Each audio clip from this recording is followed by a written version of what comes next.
Предаването на Ръба продължава с рубриката Без граници.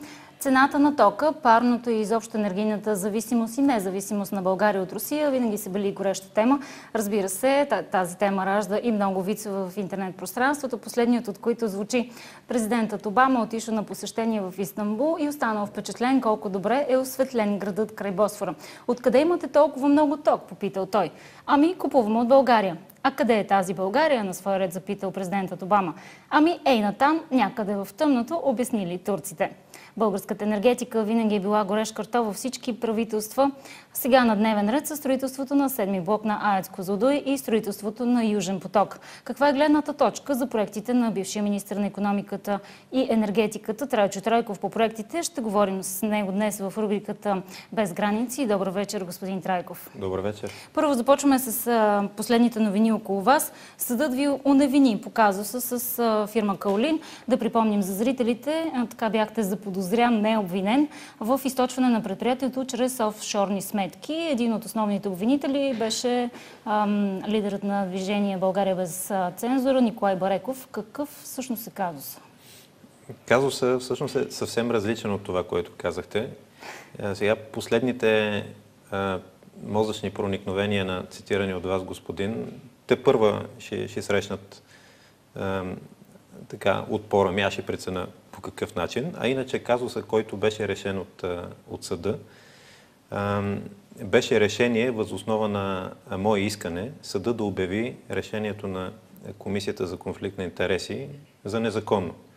Това беше решение, което постанови, че заради получен дивиденд от 20 лева, аз съм бил имал интерес да направя нещо в полза на фирма Каолин, което предполагам, че и от това, което казвам, можете да си представите, че е безумно. Аз поисках съда да го обяви за незаконно, без да искам да изясни какви са мотивите комисията да вземе такова решение първоначално. Те са поне на времето бяха скрити и в последствие излязоха тефтерчета на председателя на комисията с резолюции да се удари, да се движи, така че и политическата мотивация стана ясна. Съдът просто каза, че по същество това, което е решила комисията, не е вярно и не е законно и просто отмени решението й. Да започнем с други обвинения, които така се въртят в публичното пространство, особено в последните няколко дни. Става въпрос за одит на Сметната палата, който гласи, че вие и вашия човека на поста след вас, господин Делян Добрев, сте раздали над 3 милиона лева бонуси за служителите на Министерството. Истина ли е? Говорим за периода от януари 2011 година до септември 2012. Не мога да кажа по памет. Не е изключено да е вярно. В министерствата се раздават такива средства, които се формират като останали от незаетни щатни бройки или по други причини. Такива средства се раздават във всички министерства. Това, което ние направихме, когато разгледахме въпроса, беше да се създадат правила, които да регламентират при какви условия хората имат право да получават такива допълнителни възнаграждения, а те трябва да са свързани с добри резултати. Бяха въведени такива правила, беше променена структурата на заплатите в държавните ведомства.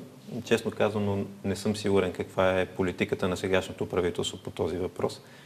Но вероятно и при следващ одит на Сметната палата положението ще е приблизително същото. Въпросът е тези приблизително, може би към между 20 и 25% над заплатите, които хората получават, наистина да са свързани с индивидуалния им принос. Добре, дайте да се върнем на сегашния министър на енергетиката, министър Стойнев, който днес даде мандат от името на Министерството на икономиката и енергетиката на Европейската комисия да води преговорите от името на България с Русия за изграждането на Южен поток. Смятате ли, че един такъв мандат и такива преговори биха защитили интересите на България и, разбира се, редно ли е да се преговаря от името на България? Аз разбирам защо тази идея привлече върху себе си много внимание и критика. В някои случаи един истински огън от критика. Аз все пак, опитвайки се да съм максимално обективен, ще кажа, че тя не е лишена от смисъл. Критиката? Не, идеята. Какво имам предвид? Още през 2010 година, когато обсъждахме проекта Южен поток и съгласувахме с Европейската комисия позицията си в преговорите, получихме информация от тях, получихме тяхното становище, че има клаузи в междуправителственото споразумение от 2008 година, които трябва да бъдат предоговорени, за да не противоречат на европейското законодателство.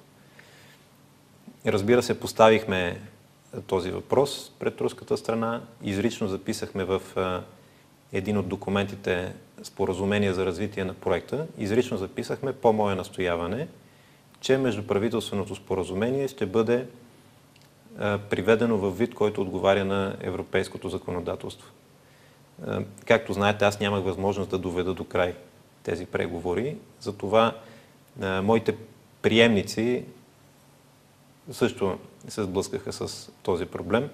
Мисля, че има смисъл комисията да участва в тези преговори. Когато подписахме въпросното споразумение, аз изрично поканих експерт от Главна дирекция енергетика на Европейската комисия да присъства, да седи при нас с шефа на Газпром и с хората от Министерството и да каже съвсем ясно какво е становището на комисията.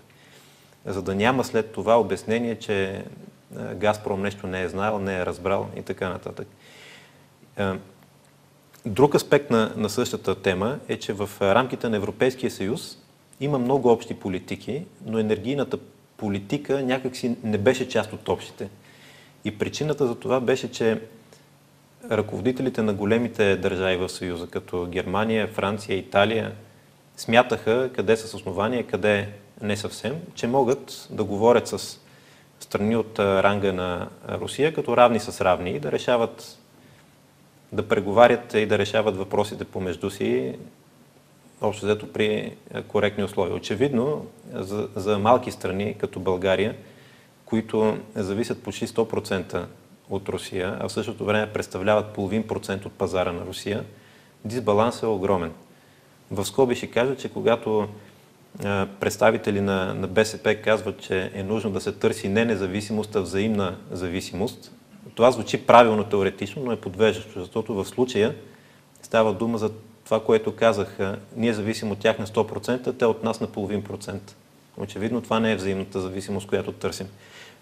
Да се върна в този контекст, за по-малки страни като България е от полза да използваме като лост силата на Европейския съюз при преговорите с Русия, където нашите интереси са съвсем ясно дефинирани. Така че при положение, че мандата е даден достатъчно ясно и достатъчно отговарящ на нашия интерес, има смисъл от такова взаимодействие. Само да припомня, че с участието на Европейската комисия по-миналата година Полша успя да договори условия за доставките на газ, които бяха по-добри от тези, които първоначално се бяха разбрали. Ще печели ли България от Южен поток? Винаги съм казвал, че би могла да печели, а би могла и да не печели. От това, което виждам до момента като развитие, съм почти сигурен, че трудно ще печели. Заради огромната очаквана цена на проекта в българската част, а за да циркулират подобни цифри, явно се подготвя подобни числа, подготвя се общественото мнение да приеме някаква такава цена от тръжните процедури, които ще се проведат. За щастие, вдигна се достатъчно шум, не и без участието на Европейската комисия и за сега тези вече обвързващи договори за покупки на строителство, материали бяха отложени, но не е ясно какво ще стане и аз наистина съм много притеснен за това. За това правителството какво е подписало, какви протоколи, те са непрозрачни, не казват какво са подписали, казват някакви общи формулировки, които обаче не са подкрепени с никакви текстове. Имат ли право да разкриват какво е подписано? Те да намерят начина, който юридически е защитен, за да информират обществото предварително, не постфактум, за това какво му се готви. Защото все пак съгласете се, когато говорим за суми от порядъка на 3 милиарда и половина евро, просто обикновените съображения за нещо, дето било по-добре да е скрито, някакси не са приемливи. Дайте да се върнем на цената на тока. Има драстичен спад на износа на ток. Имаме ли нужда от нови мощности в АЕЦ Козлодуй, въпросното строителство на 7-ми блок? И така, господин Стойнев каза, че строителството на 7-ми блок на АЕЦ Козлодуй гарантира 80 години ефтин ток на България. Пак много въпроси в един. Как успявате да съберете? Дайте да почнем от първия. Това ви е работата като журналист. Обаче аз ще се върна на вица, с който започнахте и ще ви кажа, че би било добре България да изнася енергия, колкото за цял Истанбул. За съжаление, това не е така. Спадна много износа на ток, да. Една от причините е, че турската енергийна система доскоро, а и все още така не са завършени напълно, синхронизацията между турската система и европейската, към която принадлежи и България. И беше възможно електроенергия да се изнася само чрез създаването на така енергиен остров. Примерно централа, която да работи в синхрон с турската или пък някакви други такива локални решения. И преди около 2 години процесът беше почти приключил за синхронизацията, което действително да може да отпуши български износ, доколкото знам, все още няма съществен износ за Турция. Защото не се работи или няма желание да се работи, или всъщност няма политическа воля ли да се работи в това отношение? То не зависи нито само от нас, разбира се, нито само от Турция, но зависи основно от Турция, така че в момента очевидно те преценяват, че не им е чак толкова важно да внасят електроенергия от България. Миналата седмица бях в Истанбул. Апропо, станах съосновател на един регионален енергиен клуб и ролята, която Турция вижда за себе си в международната енергетика е съвсем очевидна и тя е много амбициозна. Турция сега успява да изиграе доста добре своите карти. Те имат стратегическо местоположение по отношение на от гледна точка на това, че 70% от енергията, произвеждана за Европа, се добива на изток от тях, а 70% от потреблението на запад от тях. И особено в светлината на така наречения Южен газов коридор, ролята на Турция е голяма и все повече нараства заради новите залежи на природен газ, открити в източното Средиземноморие, заради предвиждания износ на газ от Северен Ирак и заради очакваното раздвижване в отношенията с Иран. Знаете, че преди 10 дена беше подписана сделка между Иран и Запада, която допуска в перспектива ще върне Иран на международните енергийни пазари. Което пак ни връща на въпроса за 7-ми блок на АЕЦ Козлодуй. Така. В сегашната ситуация за България е важно да осигури своята енергийна сигурност. Започваме от това безспорно твърдение и търсим начини как да го постигнем. На първо място, енергийната сигурност се постига, ако има достатъчно производство на електроенергия. И въобще, ако говорим за каквато и да било енергия. Достатъчно производство ние имаме в момента. Да се надяваме в перспектива също, ако, както се очаква, живота на 5 и 6 блок бъде продължен с 20 години. Следващия въпрос е, когато имаме достатъчно енергия, но зависими ли сме от един доставчик? Защото ако сме зависими, както имаме достатъчно, в един момент може и да нямаме. И това е целият смисъл на упражненията, които се наричат с дългата дума диверсификация. Така че от тази гледна точка е по-добре, тъй като ядрената ни енергетика в момента е 100% руска, добре е новата мощност, която ако решим да имаме, ще имаме, да бъде от някакъв друг производител. До тук добре. Сега стигаме до въпроса кога ни е необходимо, защо и на каква цена. Ето, в тази връзка, процеса на взимането на решение, правителството трябва да представи пред обществото убедителен анализ. За сега няма, може би има някъде, но просто той не е оповестен. За сега казваме само част от всичко. Това, че ще имаме хубав неруски така доставчик. Окей, въпросът е кога ни трябва, на каква цена и всички тези уж детайли, които са изключително важни. Според вас прозрачно ли беше избрана фирмата Westinghouse? Аз, честно казано, не съм сигурен дали е избрана все още. Това, което до момента има, въпреки цялото говорене ентусиазирано и от другата страна пък възмутено, до момента имаме решение на правителството, което дава мандат на Българския енергиен холдинг да преговаря с Westinghouse. Нищо не е подписано, никакви пари не са платени, за разлика от Белене. Белене, да. Да, така че в момента все още, и това е правилният начин в някакъв смисъл, преди да се подпише, да се решава каквото и да е, просто да се изяснат нещата. Споменахте Белене. Доколко е възможно така седми блок, бъдещия седми блок на АЕЦ Козлодуй да последва съдбата на Белене? Няма да е възможно, ако нещата се вършат според така правилата за добра практика на управление на проекти. Точно обратното на това, което стана в Белене, защото в Белене, без да имаме окончателен договор, сме подписали през 2008 година няколко документа, основният от които е допълнение 5, в който казваме, че си поръчаме оборудване за 600 милиона. Нищо, че нямаме договор, поръчваме си за 600 милиона евро, правете ги там, ще се разбереме някакси колко струва общо. И това вече маркира една точка, от която връщането е много трудно. Защото когато се връщаме от тази точка, трябва да обясниме защо така сме загубили тия 600 милиона. Но...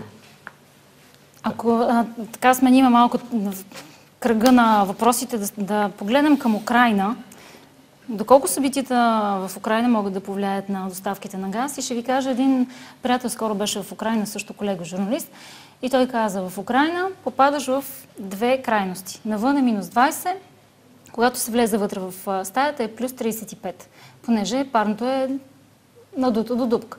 Но ако искаш да се охладиш, не спираш парното, просто отваряш прозореца. При тях няма такова нещо, като намаляване на парното, което сочи как се използва при тях природния газ. Доколко събитията, които сега наблюдаваме на площад Независимост на Евромайдана, могат да повлияят на доставките на газ?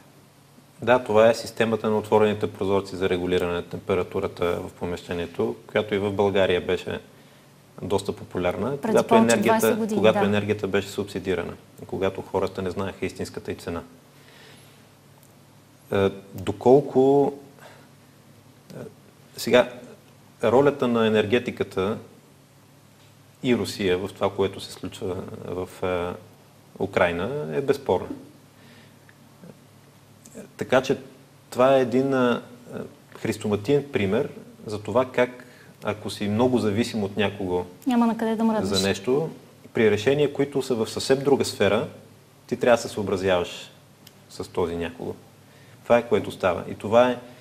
И това е причината, поради която трябва да можем да вземем собствените си решения, без да се съобразяваме конкретно с някой. Още повече, че страните, които са извън Евросъюза, те нямат ангажимент да се съобразяват с правилата на Евросъюза, нито в енергетиката, нито в търговията, нито в политиката, нито в разбирането за обществения живот като цяло. Добре, казахте взимане на решения. Дайте да се върнем от Украйна тук в България. Вие сте член на Гражданския съвет на Реформаторския блок. Идвате от заседание. Какво се случва в Реформаторския блок? Дайте да започнем от там. С оглед синьо единство, с оглед присъединяването днес на Мартин Димитров и неговата формация към Демократи за силна България? Аз наистина не мисля, че това е важното, което се случва с Реформаторския блок. Да, той е част от процеса, а всъщност процесът е най-логичния и очертан от самото начало, когато тези няколко партии и безпартийни представители на обществото или експерти, в каквато функция участвам и аз, приеха 12-те начала и принципите на дейност на тази група, а именно това, което се случва, е, че Реформаторския блок прераства в траен политически съюз. Това ще се случи утре и до формулирането на принципите, по които се формира този траен политически съюз. И отделни хора и някои партии имаха мнение по това как точно да бъдат дефинирани принципите. Сега не знаем точно утре дали всичките 6 партии ще подпишат или Синьо единство, например, няма да подпише, но процесът е ясен. Формулирани са правила, който иска ги приема, който не, няма драма. Вчера имахме именно тема за реформаторския блок и започнахме темата с един виц. Какво пише на вратата на външната врата на реформаторския блок? Пише: надежда, всяка оставете. Доколко процесите вътре в реформаторския блок влияят на непрекъснатото доверие, което расте към него, с оглед на това, което казват социологическите агенции, че реформаторския блок може дори да надскочи по проценти и Движението за права и свободи? Аз дано да не прозвучи някакси високомерно или нескромно, понеже политиците имат навика да правят бомбастични изказвания от рода на аз съм следващия министър-председател или ще бъда незаобиколим фактор или други подобни, но според мен амбициите на реформаторския блок са повече от това да изпревари Движението за права и свободи. Говорим все пак за растящо доверие към реформаторите. До момента реформаторския блок често излъчва не много консолидирани, не много ясни или навременни сигнали и въпреки това доверието нараства. Всички сме убедени, че когато приключи процеса по структуриране в този траен политически съюз, вече още по-убедително ще можем да представяме посланията си. А това, което се случва, правилно ме питате, но знаете ли, когато формулирахме икономическите мерки, предлагани от нас, да, имаше наистина пресконференция, имаше някакво медийно отразяване. Когато формулирахме идеите си по правосъдие и вътрешен ред, което според мен е дори по-важно от икономическите проблеми, по същия начин, така, умерен интерес за хора, които се интересуват. Вчера, или онзи ден, когато изглеждаше, че се случва нещо от рода на семейна къвга и когато отидох на заседанието на Гражданския съвет, бяха наредени 10 камери на входа. Тоест това какво ни показва? Показва ни, че простите, разбираеми неща, като това как някой се скарал с някого, по-лесно стигат и до хората, и някакси до възприятията на медиите. Затова смятам, че трябва принципно да се изчистят нещата, за да можем вече да се фокусираме изцяло върху политики, не да изгледа, че се занимаваме с себе си. Говорите за медиите. От неделя насам бяха отменени точно 3 пресконференции, обявени на реформаторите. Едната беше на Движение България на гражданите, после на Демократи за силна България и след това на Синьо единство, което значи, че да, окей, ние водим преговори вътре помежду си, но никой не смее да излезе и да каже, ние се договорихме за това, това и това. Вместо това всеки очаква да види другия първи какво ще каже. Някакси получава се едни преговори, които като че ли се водят на тъмно. Ами ето, утре на това ще бъде сложено край и това, което показва социологията е, че хората имат повече доверие на реформаторския блок, отколкото на отделните партии вътре. И според мен това е важно, защото партиите понякога, знаете, партиите са длъжни да се позиционират в политическото пространство. Да кажат, ние сме център, ние сме дясно, ляво или така нататък, въпреки че в България това е наистина, и не само в България, доста често изпразнено от съдържание. А това, което е в основата на реформаторския блок, това са основни принципи за функционирането на обществото, защото това, което е сбъркано в България, не е свързано с лява или дясна политика.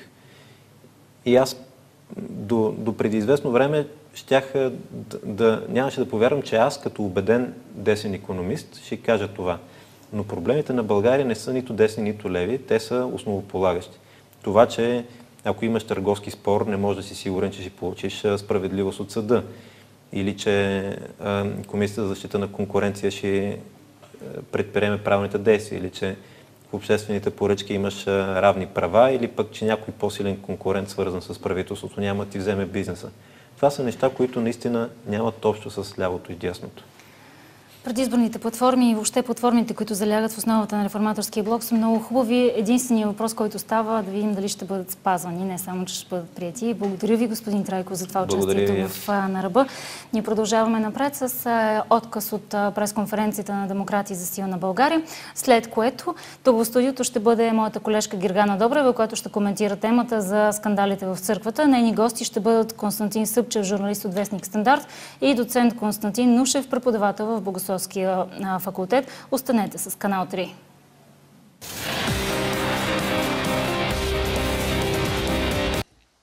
Единственото възможно бъдеще на традиционните десни партии в България е обединението. Това го видяхте с Синята коалиция, сега го виждате и с Реформаторския блок. Нашите решителни действия днес са, за да опазиме това обединение. Не можем да позволим да се повтори това, което стана с Синята коалиция. Ако бяхме останали настрани, имаше огромна опасност нещата да се повторят. А резултатите от евентуален разпад са ясни, ние сме ги видели. Никой от нас няма право да допусне такова развитие. Спомняте си, че си подадох оставката като председател на СДС не за друго, а защото тогава имаше решение за разваляне на Синята коалиция. За мен Реформаторския блок е обединение, което надгражда над Синята коалиция. Още по-широко, с, бих казал, по-добро бъдеще от това, което имаше Синята коалиция. И то не за друго, а защото обединява повече партии, включва в себе си граждани и дава една огромна енергия, която никой няма право да пропилее. Нашата задача е Реформаторския блок да стане основна алтернатива. Да печели избори, хората да казват, че има за кого да гласуват. Първо, няма нищо тайно. Това, че единната платформа между ДСБ и Национално сдружение Единство не е денонсирана, сме го казвали няколко пъти. Тя имаше нужда да бъде надградена. Така че не виждам нищо тайно. Ние сме подписали просто, че продължаваме заедно. Няма затръшнати врати. На Реформаторския блок вратата няма да бъде затръшната нито след подписване на коалиционно споразумение, нито на който и да било следващ етап. Тя е винаги отворена за хора, които споделят нашите идеи, нашите ценности и нашия план за излизане от кризата. За Сдружение Единство изрично подкрепиха всички тези идеи. За другите, да, по отношение на въпроса дали ще влезат в Реформаторския блок и какви биха били отношенията, Реформаторския блок подписва, имаме такива случаи вече, например Сдружение ЕВЕТ, партньорски споразумения с неправителствени организации. Ние от ДСБ ще предложим на колегите от блока подписване на такова споразумение с Сдружение Единство. Ако утре всичко е наред, както съм убеден, че всичко ще бъде наред и бъде подписано коалиционното споразумение, и по някаква причина ние не сме там, и отида на протести и ме питат хората: господин Димитров, къде сте вие? Нали бяхте толкова години за дясно обединение? И то се подписва коалиционното споразумение за Реформаторския блок. Къде сте вие? Трябваше да наведа поглед към земята и да мълча. За да не се стигне от тази ситуация, затова сега направихме постъпки да има платформа за участие в Реформаторския блок. Защото иначе аз нямаше да имам отговор на нито един такъв въпрос. Как така толкова години съм работил за Обединена демократична общност, Обединена десница, и сега ни няма в това коалиционно споразумение? Това е важното. Днес даваме много ясен политически знак. Няма затворени врати, няма отблъснати хора. Напротив, даваме знак към всички членове на партия Синьо Единство, към всички нейни привърженици, към всички членове на Сдружение Единство, към всеки български гражданин, който споделя позицията на Реформаторския блок, че Реформаторският блок е отворен. Той е отворен и за индивидуално членство на български граждани. Това не е просто партийна коалиция. И в момента двама български граждани с доста добре позната политическа кариера заявяват своето участие в Реформаторския блок. Техническите въпроси можем да ги обсъждаме много. Има споразумения, които блока подписва с граждански организации и в тях има определени ангажименти. Днеска предприехме тези дни пожарни действия. Виждайки, че има опасност Синьо Единство да не участва в Реформаторския блок. Утре се подписва коалиционно споразумение. И ние не бихме имали отговор на въпроса защо не сте там. Предприехме много бързи и решителни действия. Уведомихме максимално много хора, разбира се. Но сега чрез вас уведомяваме всички. Затова има взети решения от всички членове на Сдружението.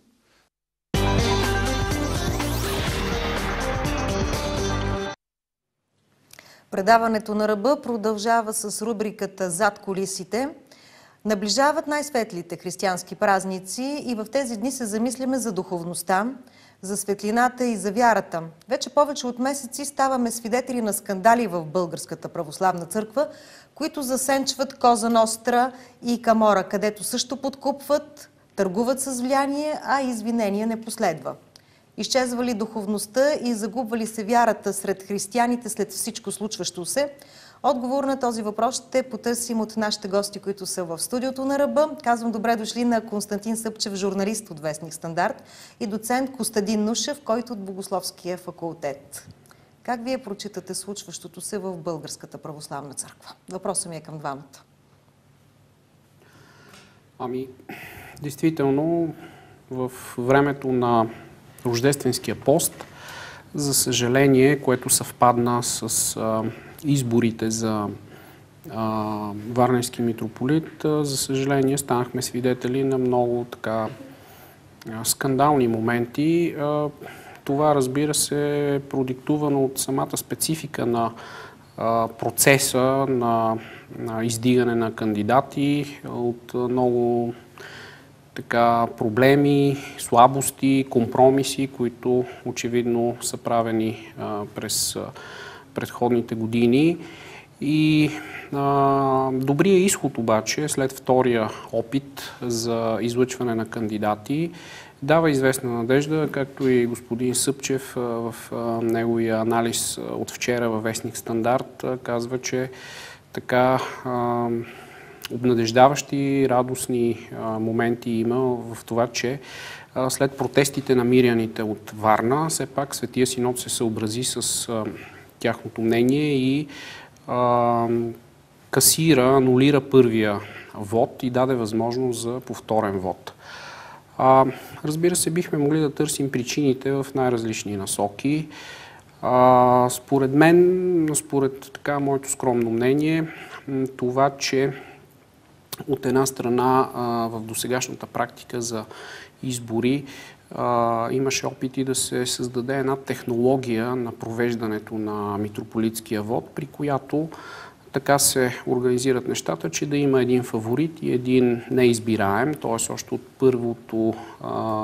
първия избор от епархийските избиратели, което си е едно предрешаване или предопределяне на вода.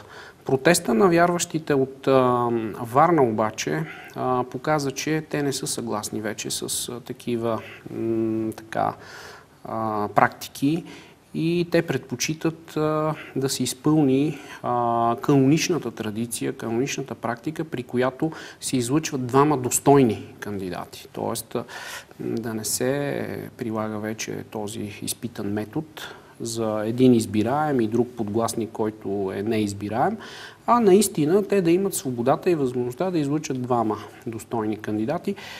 Докато се стигне до това обаче, ние преминахме през различни скандали, компромати, компроматна война, което наистина доведе до сериозно уронване на авторитета и престижа, бих казал, на църквата, за съжаление, защото от сблъсъка между различни кандидати или групи, които ги подкрепят, групировки или различни интереси, в края на краищата потърпевше цялата институция на църквата и сега трябва да има наистина голяма мъдрост от страна на Светия Синод, който да се опита наистина да тушира всички тези деструктивни процеси, за да овладее ситуацията, за да възвърне достоинството и авторитета на църквата. Иначе виждаме в тези времена на криза, на недоверие, на упадък на доверието в всяка една институция в България, че ако и църквата стане част от този процес на сриване на авторитетите на институцията, то в края на краищата в нашето общество, коя институция ще остане незасегната от този срив на доверие, на авторитет. Така, наистина, но само 3 дни преди Рождество Христово Варна ще има нов митрополит. Какви са вашите предположения? Кой ще заеме този пост, господин Съпчев? Колегата Нушев правилно каза, че този път Божия народ въстана и наложи това, което всъщност го изисква самия канон на църквата, т.е. съборността, достойните кандидати. Но тук, разбира се, ще продължава да действат съответните лобита. Дали епископ Серафим Мелнишки, дали епископ Йоан Здеполски. Трудно е да се правят сметки на гласовете на митрополитите, на членовете на Светия Синод, но независимо от всичко, просто целият се спука. Натрупаните наистина десетилетия проблеми нямаше как да ни избият в един момент. Колкото и по лицеприятен начин да стана това, че сте наистина отвратителни, безкрайно компрометиращи видеоматериали за сексуален живот на един от предишните кандидати за варненски епископ, просто това трябваше да стане. И може би това ще бъде оздравителното. В крайна сметка сладко лекарство няма. Кал наистина не се измива с кал, но има и лечебна кал. И както писах аз наистина вчера, всички по-възрастни наши зрители, като войници, сигурно се налагало именно с кал да перат летните си гимнастьорки от мазнини. За съжаление, до това се докарала Българската православна църква, но не бива да съдим чак толкова строго в общия контекст на цялостното състояние на обществото. Няма как една национална институция, каквато също е Българската православна църква, да не страда от същите пороци на корупция, на купуване на гласове и така нататък, защото всички знаем, че става въпрос за твърде много пари, твърде много имоти. Така е наистина, трудно се чисти такова петно. Като тежко определи ситуацията в църквата патриарх Неофит, без да коментира подробности, но уточнявайки, че скандалите ще бъдат обсъдени. Какво би последвало след това? Ами първият ефект вече го има. След първия секс видеокомпромат в Троянския манастир, въпросният монах Кирил е отстранен от манастира. Да се надяваме, че същата съдба ще полети и други компрометирани, макар и по този наистина много грозен и брутален начин, нерадиви свещеници и духовници, най-вече, да, от монашеството от висшия клир. Просто няма как вече да се затваря Светия Синод очите за всичките тези работи, които, разбира се, всички много добре ги знаехме, не че не са писани не че не са излизали в медиите, но този път го заявиха вече. Обвиненията бяха лице в лице именно от самите високопоставени духовници. Нали? Така че няма как вече, просто не може да се бяга по тъча, както казват в спорта. Така обаче предстоящите избори в Неврокопско от сега са заредени с напрежение. Може ли да се предвиди какво ще се случи? И зависи кой ще стане новия варненски владика, върху кой все пак ще бъде определен от Светия Синод. Това са тънки и сложни игри на лобитата в Светия Синод. Самите хора от православната общност от Пиринския край е категорична. Знаем, че нали, тези наши сънародници в този край от Борческа Македония, който ни остана, за съжаление, само той с всички национални катастрофи, така, има едно много голямо уважение към църквата. Там народът е наистина доста по-силно вярващ и те категорично заявиха, искаме определени хора епископи. Не искаме агенти на държавна сигурност, нали, с компромати от такова естество, не искаме хора с сексуални компромати. Тоест, наистина, достойни по морал, по изискването на канона на всички съборни решения на църквата от 2000 години, достойни за епископи, достойни за митрополити. Така, наистина, обаче след всичко случващо се, как смятате, разколебава ли се вярата и на без това обезверените миряни? Това е голяма съблазън за така неукрепналите във вярата, защото знаем, че и в Евангелието Спасителя казва, че този, който съблазни най-малките, т.е. така неизкушените или неукрепналите във вярата, върши голям грях. И действително скандалите са голяма съблазън, защото тогава, когато например мнозинството от българските граждани не могат да разграничат порочното действие, порочните практики от достоинството на църквата, когато отделни представители на клира, които извършват противоканонични, непристойни действия, това се привижда като петно върху цялата църква. Например, през последната седмица много свещеници, с които аз общувах, ми споделиха, че те без да носят вина, просто са почувствали целият този срам от това, което се случва, т.е. от това, че клирици, расоносци са били въвлечени в такива непристойни, срамни деяния. Ето затова е много важно и това, което вие казахте, какви са санкциите и каква е реакцията на Светия Синод като върховен орган на църковното управление. Дали има адекватно действие, което коригира всичките тези порочни отклонения от каноничния ред. Затова е много правилно това, което беше заявено още и след първия избор, когато избухнаха скандалите, че Светия Синод ще изслуша и ще се запознае с всичките тези обвинения, т.е.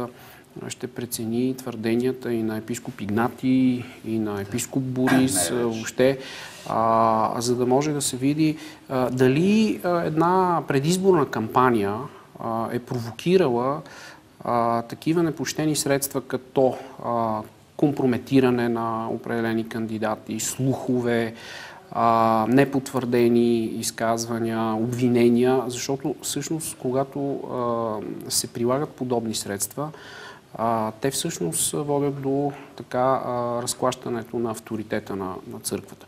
Естествено, че политическата битка в сферата на политиката, нали, понякога цинично се казва, че всички средства са позволени, но все пак в църквата има някакви канонични норми, които са и норми на благоприличие. Самите кандидати следва да бъдат безукорни в своя морал, в своите качества. И прилагането на подобни похвати в предизборна борба просто е нещо така немислимо, нещо деструктивно, което води до много тежки последици. Но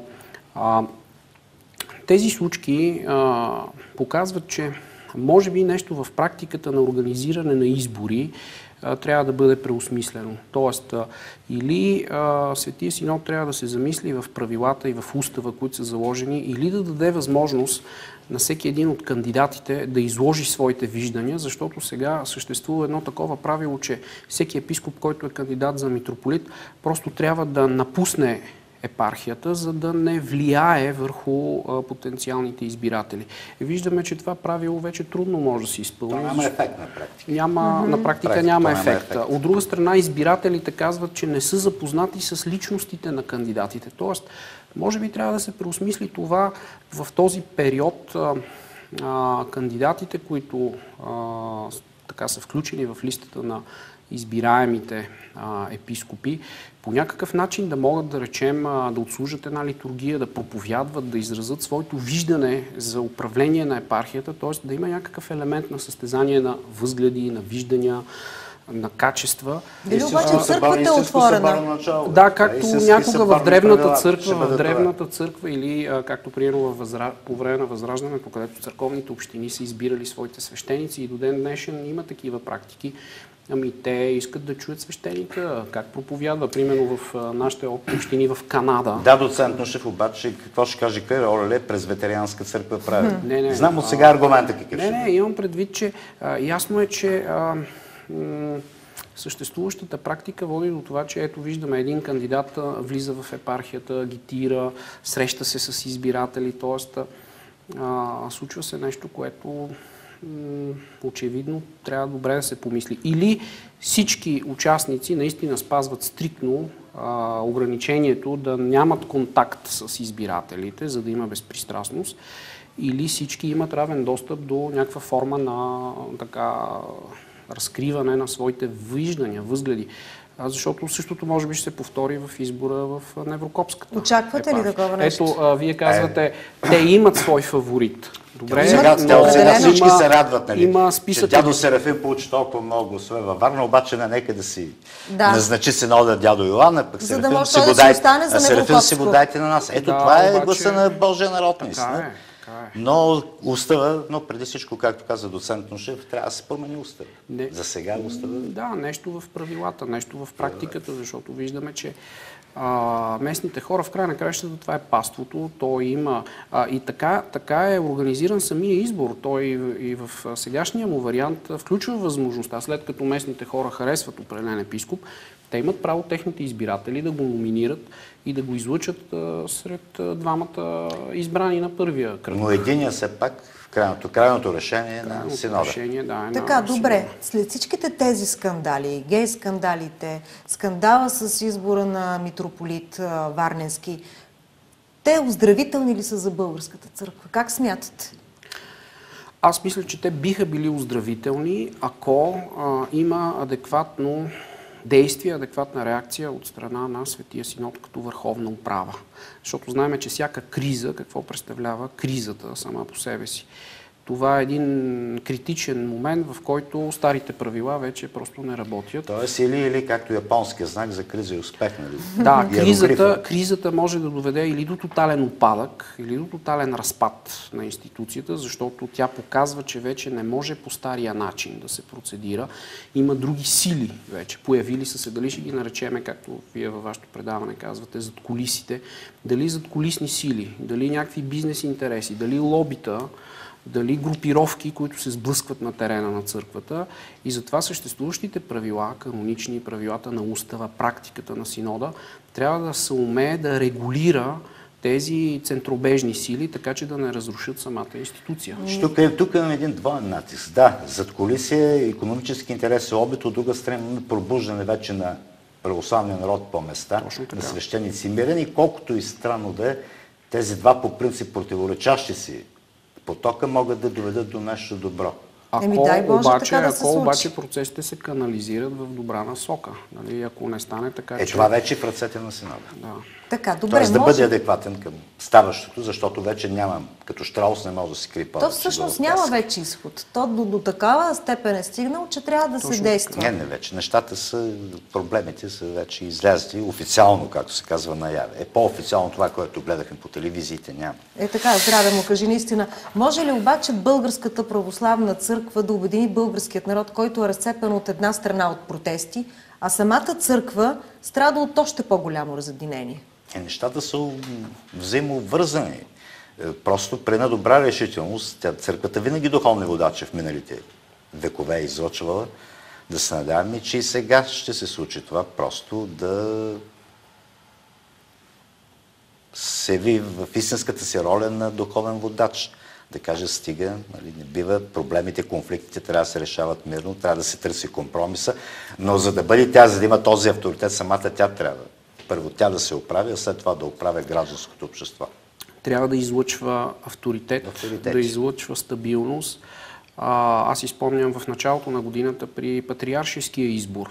Всички си спомняме, че в началната фаза имахме същия блокаж, същото зацикляне на групи вътре в синода, нали? Но като че ли и сега се повтори същия момент и в изборите във Варна.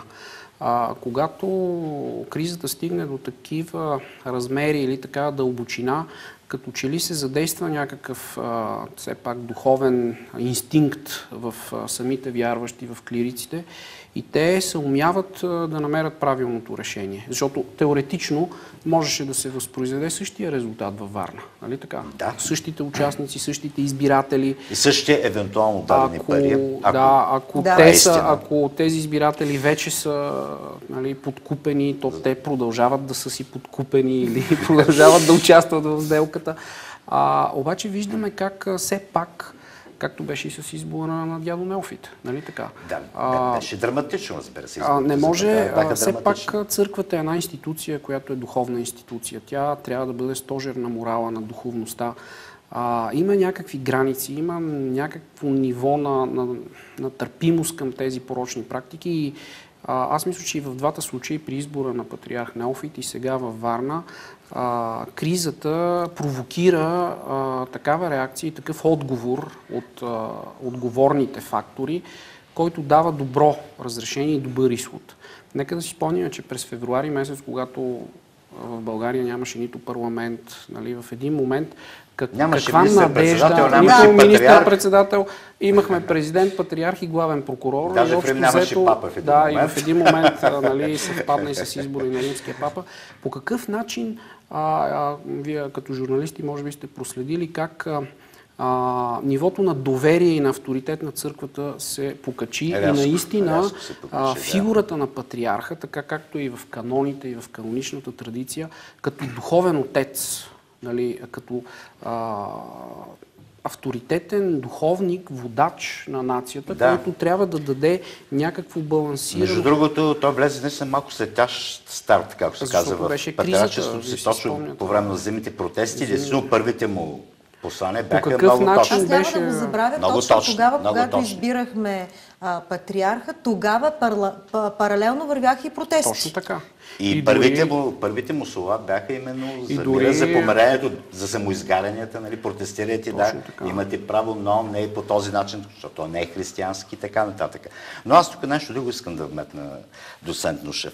Значи, ви правилно казвате, известно щадени. Медиите общо взето, като изключим, нали, крайно, нали, айде, да не обиждам и колегите, но търсещите сензация, вестници и други медии, общо взето сме гледали да щадим църквата. Защото наистина някак си се счита за, може би, обществото е толерантно. Нали, че ако писател, артист, художник, нали, сексуално отклонение и така нататък, той е викал, нали, артистичните кръгове, то е почти нормално за тях, едва ли не.